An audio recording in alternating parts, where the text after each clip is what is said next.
semuanya, kembali lagi di Loyola Loyola Podcast.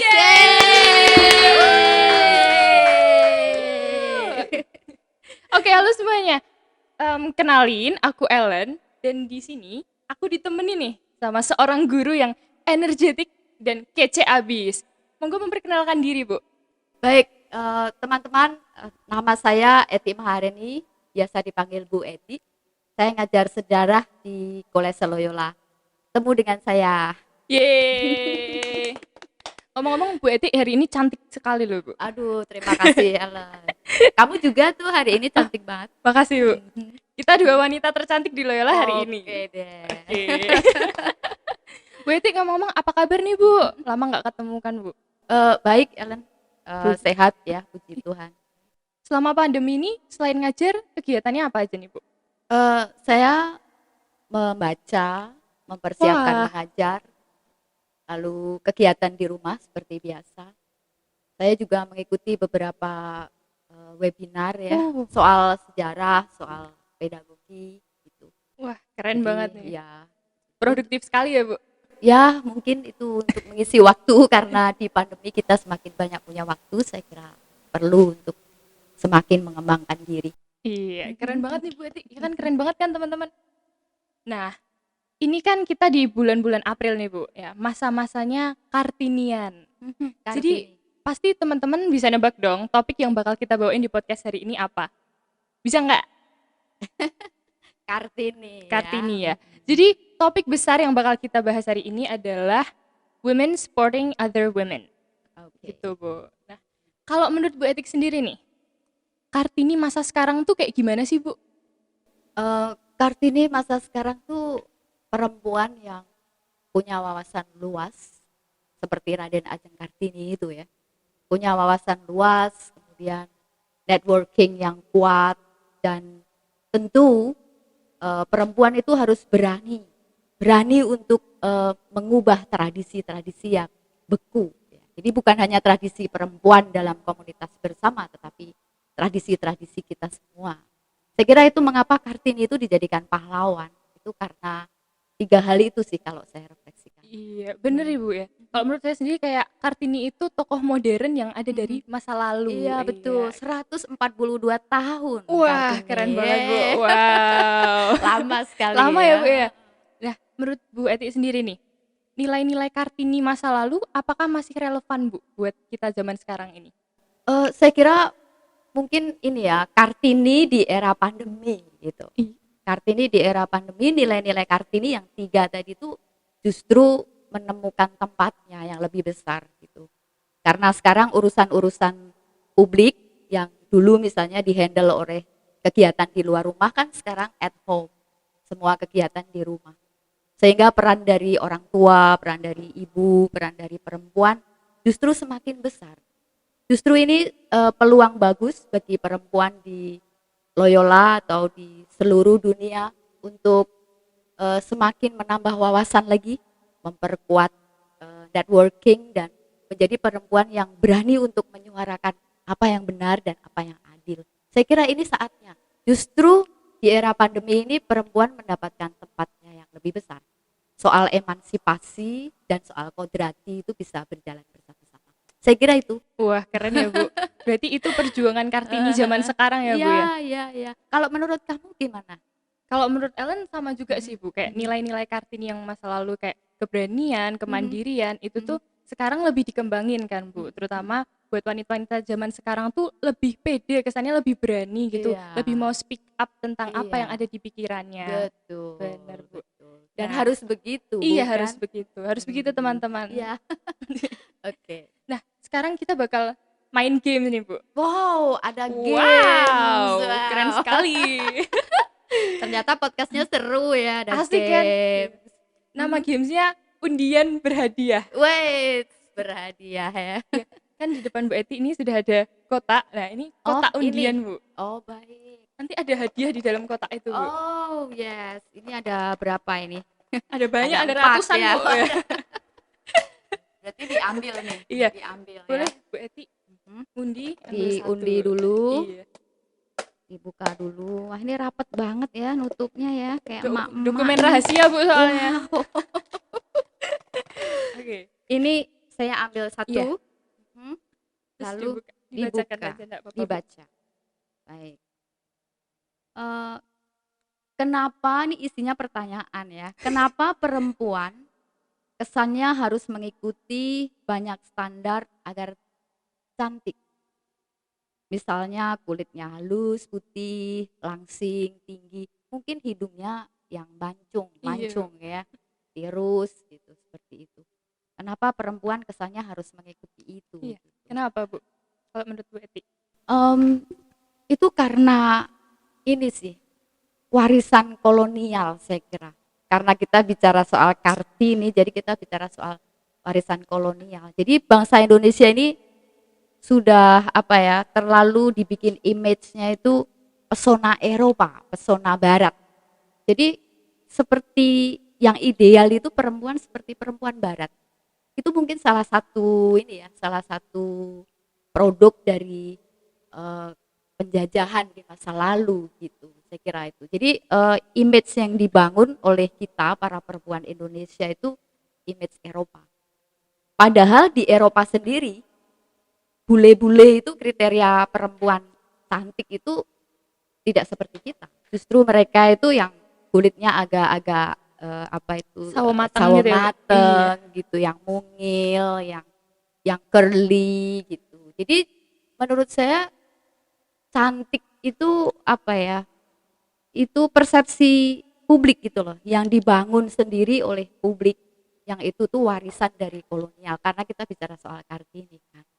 Sehingga capek juga nanti kalau perempuan-perempuan kayak kita ini harus mengikuti standar yang dibuat oleh publik. Lalu kita lupa pada diri kita sendiri bahwa kita itu sangat berharga gitu. Masing-masing dari kita itu punya kecantikan masing-masing.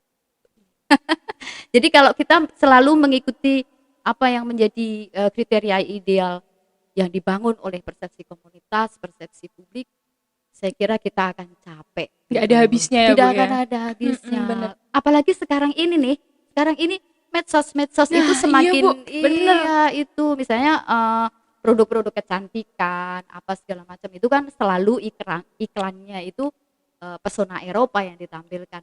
Tapi kita itu kan orang Asia Iya. ya, orang Indonesia gitu yang enggak. Jadi lelah gitu loh, capek.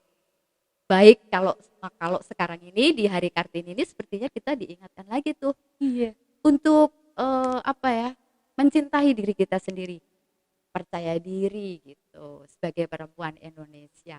Yang keindonesiaannya itu memang mesti tampil. Gitu sih kalau Iya. menurut saya. Lelah gitu, Lelah. capek. Bener. Bener banget sih Bu. Kayak kayak menurut saya sendiri kalau cewek cantik itu cewek yang percaya diri. Any confident woman itu tuh cantik pokoknya. Ya, catat. Catat ya teman-teman. Catat ya. Oke. Kita lanjut ke undian Oh, selanjutnya. undian Asik. berikutnya. Tadi Undian yang berhadiah ini Bu. ya. Ini berarti saya taruh di luar Iya. kan ya. Udah hangus. Sudah. Ini nih yang paling tebel nih kayaknya nih. Wah. Kayak ulangan harian aja ya. Pertanyaannya bagus deh. Apa Bu? Apakah pernah Bu Eti itu menjadi korban atau Bu Eti itu pernah melihat perempuan lain jadi korban diskriminasi? Waduh berat ini Bu. Agak berat Wow. ya Bu. Sepertinya pertanyaannya agak berat. Karena memang bicara soal Kartini, bicara soal emansipasi itu kan lekat banget sama diskriminasi ya. Kadang-kadang perempuan tuh merasa dinomorduakan dari kaum lelaki itu gitu. Jadi apa ya? Saya sendiri bersyukur sih saya lahir abad 20 di mana dunia ini sudah semakin berubah, tidak seperti zamannya Kartini itu kan abad 19 ya. Saya lahir abad ke-20. Jadi dunia sudah semakin terbuka. Perempuan itu sudah bisa semakin banyak terlibat dalam urusan-urusan di luar rumah. Urusan rumah itu kan urusan domestik ya. Iya. Jadi perempuan bisa ikut dalam urusan-urusan publik. Jadi saya sendiri selama ini puji Tuhan sih saya nggak pernah mengalami diskriminasi. Hanya saya pernah melihat loh waktu saya mahasiswa dulu, saya Iya, Bu. pernah bergabung dalam kelompok volunteer ya, volunteer untuk pendidikan anak-anak jalanan dan anak-anak kaum marginal gitu di perkampungan-perkampungan nelayan gitu. Dan di situ tuh apa ya seperti misalnya di anak jalanan waktu itu ya tuh tahun 1990-an ya. Ellen udah lahir belum tuh? Masih di surga, Bu, Wah, ya. masih jauh ya. Masih jauh, Bu. Jadi berasa saya tua ya gitu. Eh, apa namanya tuh tahun 95 96 kayaknya tuh. Saya melihat anak-anak jalanan kan kecil-kecil tuh harus cari uang gitu kan. Mereka dikoordinir gitu. Nah, itu pembagian hasil antara anak perempuan dan anak laki-laki yang kecil-kecil itu tidak sama. Saya tidak tahu itu mengapa atau mereka sendiri sudah punya perjanjian atau mereka melihat perbedaan cara mereka mengumpulkan uang di jalanan. Saya tidak tahu persis. Cuma yang saya lihat mereka memiliki pembagian yang tidak sama. Sehingga saya merasa kasihan sekali dengan anak-anak kecil perempuan itu yang harus cari duit dan mereka tidak sekolah. Sehingga kami para volunteer waktu itu datang untuk mengajari mereka A, B, C gitu, membaca, menulis, berhitung yang standar-standar sederhana. Kemudian di perkampungan-perkampungan nelayan itu juga saya melihat perempuan-perempuan sepertinya kurang mendapatkan ini ya, apa kesempatan seperti para lelaki yang ada di situ. Misalnya mereka uh, menikah muda. Saya 13 tahun, 14 tahun mereka menikah kurang dari 20 tahun ya. Mereka sudah punya anak dan lain-lain. Sehingga mereka itu tidak punya kesempatan untuk sekolah. Gimana ya? Ya saya sendiri merasa ini sih, merasa tergerak waktu itu untuk membantu mereka. Saya bersama dengan teman-teman dalam kelompok volunteer.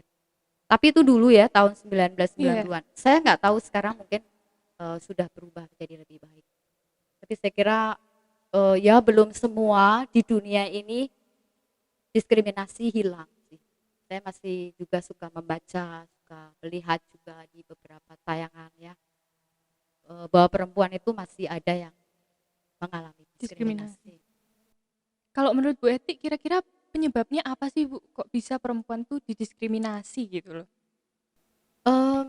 Mungkin ini ya, itu juga warisan zaman dulu ya, bahwa zaman dulu itu kan manusia itu hidupnya sangat tergantung oleh alam. Namanya deterministik kalau mau bicara soal ini. Jadi alam itu menentukan kehidupan manusia. Dan secara kodrati laki-laki itu kan memang lebih kuat secara fisik dibandingkan dengan perempuan ya. Itu harus diakui sekali. Nah, ketika alam itu menentukan hidup manusia, maka ya siapa yang bisa kuat merespon alam dialah yang mendapat tempat. Mereka yang berkuasa, mereka yang boleh mengatur. Sehingga laki-laki memang secara alamiah menempati posisi lebih tinggi. Pada zaman dulu ketika otak manusia belum begitu berkembang, ketika tahap masyarakat itu masih namanya masih apa ya barbarisme gitu, masih belum mencapai civilization, kan masyarakat itu ada tahap-tahapnya. Nah, sehingga itu tuh diwariskan. Itu tuh diwariskan. Padahal otak manusia itu kan mengalami evolusi. Kalau saya sih setuju teori evolusi ya. Jadi otak manusia itu mengalami perkembangan. Sehingga sekarang ini yang menentukan hidup manusia itu bukan semata-mata fisik kan, tetapi juga otak, tetapi juga hati kita juga kan, itu menentukan keberhasilan kita hidup. Bagaimana kita bergaul dengan orang lain. Dan itu kemampuan itu sebetulnya dimiliki oleh laki-laki dan perempuan. Gitu. Jadi mengapa laki-laki kesannya lebih dominan ya karena memang itu warisan dari masa lalu manusia. Tetapi yang tidak boleh lupa bahwa alam ini berubah, manusia sendiri berubah menjadi Homo sapiens sapiens yang memiliki kapasitas otak yang tinggi kan, dan itu tidak mengenal laki-laki atau perempuan. Kita masing-masing mempunyai kapasitas otak yang hampir sama. Benar sih Bu, setuju Bu. Terus kalau menurut Bu Eti nih Bu, apa yang perlu dilakuin perempuan supaya nggak didiskriminasi terus Bu? Karena kan banyak yang kayak takut, nggak pede kayak gitu, jadi makin diinjak-injak juga. Pertanyaannya bagus sekali nih. Jadi tantangan perempuan sekarang apa ya gitu supaya perempuan bisa tetap menjalankan apa yang menjadi kodrati, tetapi juga bisa melakukan emansipasi gitu kan. Berguru pada Kartini itu tadi, kembali lagi ke Kartini. Bahwa perempuan itu sekarang harus punya wawasan yang luas. Itu. Sekarang ini kalau orang mau punya wawasan yang luas kan mudah sekali. Jadi kita bisa buka aplikasi-aplikasi di gadget kita itu kan hitungannya detik kita sudah punya banyak informasi. Jadi kalau mau menambah wawasan bagi perempuan kita tidak kesulitan. Iya. Lalu yang kedua ya perkuat networking. Yang tidak boleh lupa itu ya, Kartini itu bisa menjadi ikon. Bisa sangat terkenal bahkan di seluruh dunia. Itu karena peran perempuan juga loh. Namanya itu Nyonya Abendanon. Masih ingat gak Nyonya Abendanon? Tuan Abendanon itu kan Menteri Pendidikan pada waktu itu. Jadi Kartini itu punya relasi dengan orang-orang noni-noni Eropa, bahkan dengan istri pejabat. Yang seorang Kartini yang tinggal di daerah kecil di Jawa gitu. Jadi kita melihat bahwa Kartini itu pada masanya itu sudah punya networking yang kuat. Jadi kalau perempuan zaman sekarang mau terlibat, mau apa itu tidak mengalami diskriminasi ya harus punya wawasan yang luas dan harus punya networking yang kuat. Dan satu hal, perempuan itu harus berani. Iya, benar banget. Berani untuk mengatakan bahwa ini benar, ini salah. Berani untuk memecah tradisi-tradisi yang beku. Ya kan? Sehingga dunia ini berubah. Sehingga laki-laki atau perempuan pun punya peluang yang sama untuk menjadi pembaharu dunia. Iya, keren banget Bu Eti. Wow, tepuk tangan untuk Bu Setuju Eti. kan? Setuju. Yeay. Ya, kelihatannya games kita cukup sekian Bu. Wah, cepet sekali. Padahal masih berapa ratus gamesnya. pertanyaan di situ Bu. Ya, aduh. Pertanyaan yang lain masih banyak Ya, sebetulnya ya. penonton kecewa Bu. Gak apa-apa Ya, tapi ya Bu ya. tidak apa-apa. Nah, mungkin bakal Ellen simpulin aja ya Bu ya. Oke. Berarti dari diskusi kita kali ini ada beberapa hal penting nih yang menarik yang Ellen dapat. Pertama, kalau kita mau ngikutin standar cantik dari publik itu nggak ada habisnya. Tidak ada habisnya. Lelah banget. Apalagi Capek ya. media sosial ini sekarang kan ya Bu ya. Betul. Wah, yang ditampilin yang cantik-cantik, yang putih, yang mulus dan lain-lain. Jadi kita semua ngerasa kurang pede gitu. Padahal kita tuh harus pede sebagai perempuan tuh kita punya kecantikan kita masing-masing. Benar. Terus kayak untuk melawan diskriminasi, kita tuh harus percaya kalau perempuan dan laki-laki ini tuh sebenarnya tuh sama, kita juga berevolusi gitu kan. Kita bisa jadi pembaharu dunia semuanya kan Bu, kayak gitu. Terus perempuan juga harus berani untuk speak up, ngungkapin apa pendapatnya, apa yang benar dan salah. Kalau ngerasa nggak nyaman juga diungkapin, kalau iya ya oke, kayak gitu kan Bu. Nah, untuk menutup Bu Eti ada pesan-pesan untuk perempuan-perempuan yang baru nonton Bu mungkin Bu? Oke, baik. Bagi perempuan-perempuan di seluruh Indonesia, perempuan Indonesia ya. Ya, sekarang ini saatnya kita itu di era pandemi, peran perempuan itu semakin menonjol. Maka mari kita ambil peran-peran itu dengan baik. Kita tambah wawasan kita perkuat networking kita, dan kita berani untuk melakukan perubahan-perubahan kecil di sekeliling kita. Maka perempuan bermutu, Indonesia maju. Asik. Ya. Tepuk tangan. Keren sekali Bu Eti. Nah, untuk menutup nih Bu, kita jargon Bu. Jargonnya Bu Eti. Karena kan perempuan ini harus bisa mengobarkan dunia ya Bu ya. Iya, mengobarkan dunia. Asik. Yeah. Jadi kita bakal jargon Bu. Oke. Bareng ya Bu. Dipimpin Bu Eti Bu. Oh, kita semua. Saya sama kamu. Iya. Oke, baik. Untuk perempuan-perempuan di seluruh dunia, Indonesia, go for and set the world on fire. Oke, sekian aja podcast kita kali ini ya Bu. Aduh, ya. iya. Terima kasih Bu Eti. Mungkin lain kali kita bakal ngobrol-ngobrol lagi Bu. Baik, Seru banget baik. hari ini Seru Bu. Terima ya. kasih. Saya juga dapat banyak pengalaman. Teman-teman juga pasti banyak yang diambil dari podcast kali ini. Oke. Mohon maaf kalau misal ada salah-salah kata, ada salah sikap. Sampai ketemu di podcast selanjutnya. Asik, dadah.